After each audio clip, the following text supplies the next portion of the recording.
Hello, everybody. My name is Luchara, and this is 10 Things I Wish I Knew When I Started Playing Craftopia. Let's go. Thing number one is you will want to build this altar of civilization ASAP, and you will want to age up your world. It levels up your whole world as soon as possible. You want to get through as many of these as quickly as possible. The first couple is just basic stuff, like this one's just ores, food, or not even food, flesh, I guess. And as you do go through these ages quickly, you will want to prioritize getting your pickaxe upgraded. Upgrading your axe is nice. It lets you get more wood, but your pickaxe will allow you to mine more different kinds of metals because the metals are on a tier system, as are the pickaxes. So as you tier up your pickaxes, you can get higher and higher grades of metals. Now you will reach a point relatively early where you can't really go any further in these.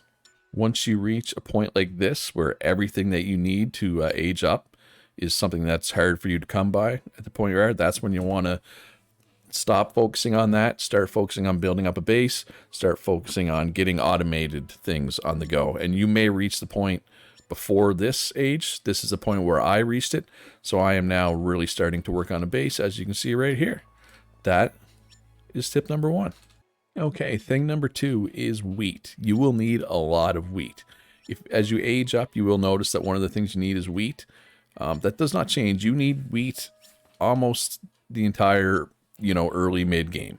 Because wheat at the cooking pot, you can turn it into wheat flour, which is used to unlock islands, amongst other things.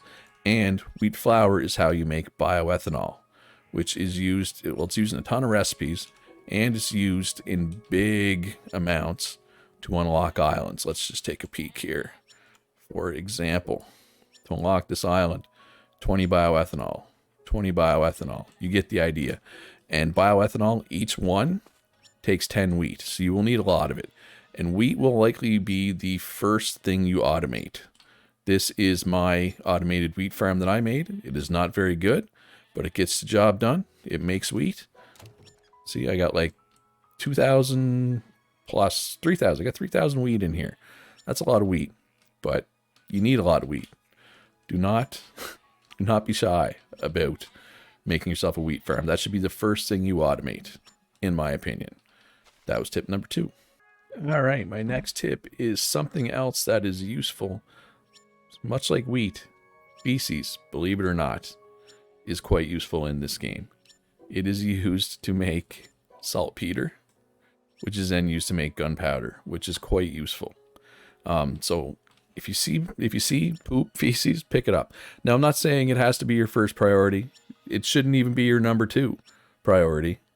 But if you see feces on the ground, pick it up. It's useful. Eventually, you will probably build like a farm for it. But early game, if you see it, grab it. It's useful. You wouldn't think so. You'd think it would be crap, right? But it's not. It's useful. So grab any feces you see. I'm sorry, I keep laughing, but I'm telling you to pick up poop. Is what it is. On to the next one. All right, the next one is charcoal. You will eventually need charcoal. You can make it in the campfire by burning wood. You can make it in the stone furnace by burning wood or logs, whatever you want to call them. But in my opinion, especially if you only need a little bit of charcoal, you can equip a torch. You can run up to a tree, hit the tree a couple times, and it's going to spit out a bunch of charcoal. There it is. Oh, and I lit myself on fire. Stop, drop, and roll. But yeah, if you need a couple charcoal, just go to a tree.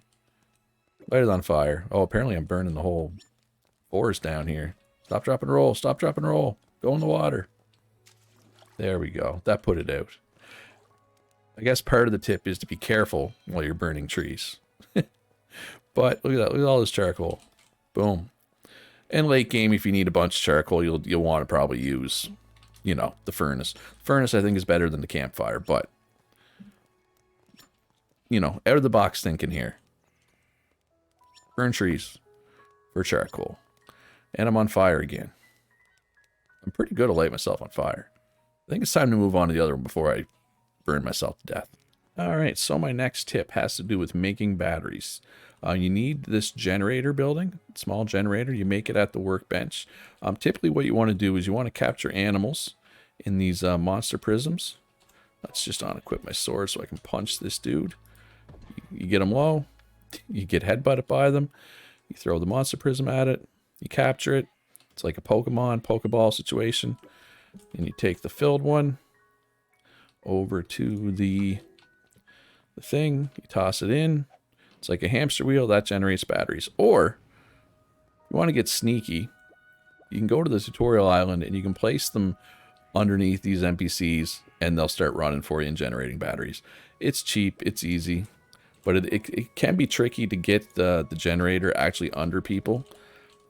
You got to kind of work it in slowly to his hips like this, like that, and that should do it. Run, tutorial old man 7, run. Make batteries for me. Now, they will die, and once they die, you can't do it, but if you don't like the whole Pokemon, whatever you want to call it, aspect early on, the monster capturing, you can come here, there's 10 people, get probably 4 or 5 batteries out of each one. Hey, that's 50 batteries early game. And then later on, you can worry more about making a, a permanent battery farming solution. Early game, great way to do it. All right, before I get to the 6th thing, I just want to say if you're enjoying this video, if you're getting something out of it, do me a favor, hit that like button. So, number 6. You will occasionally see a little message that a supply pod has landed. It's in the upper middle part of the screen. And they look like this. And you can see in the bottom right there, arrival supply pod is deck nearby. Sometimes this one's in water. They can be on land as well.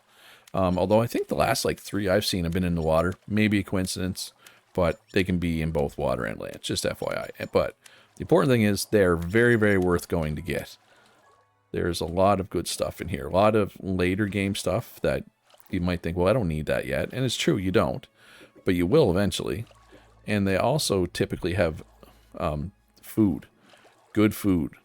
That is useful to you even early. Okay, so I don't have enough space for all this. But that's not important. The important thing is there's some really good stuff in these pods, and you should get them. Anytime you see that pop up that one has landed, go look for it. It'll be worth it, believe me. All right, next thing I wish I would have known is crab pots. Crab pots are made at the workbench. They are relatively easy to make. It's just logs and straw. You put them out in the water. You can see I have like, 6 of them out here. And you see this one is full. So we can swim out, take. Okay, we got some shellfish. There is a ton of different stuff you get in crab pots. This chest is full of crab pot stuff. So we got shellfish, we got squid, we got shrimp, we got seaweed, we got crabs, we got coconut piece, we got shell, we got old rag. Now, all of these ones here are useful in cooking. All these are used in different cooking recipes. These are used for other crafting recipes. The old rags in particular are used in a bunch of stuff. But the crabs, while they are used in cooking recipe, I would use those to sell. I don't know if you can see my, I might be covering that with my camera. I am. They sell for 10,000. Crabs are good for that. And for other things, right? But crab pots, considering how cheap they are, just spam a bunch around your base. Check them periodically. You get good stuff out of them. I didn't even realize that they were a thing until, way too late. I wish I would have realized them, how useful they were much sooner. All right, anytime you enter a dungeon or one of the trials, you'll come in, you'll be pointed this way. If you turn around and look at this wall, this is a fake wall. You can knock this wall down. There's always a treasure chest behind it. Every dungeon, every trial. And a legendary. There's also one at the end of every dungeon. Same thing. If you go past the portal, there'll be a fake wall. Looks the exact same as this one does. Knock it down.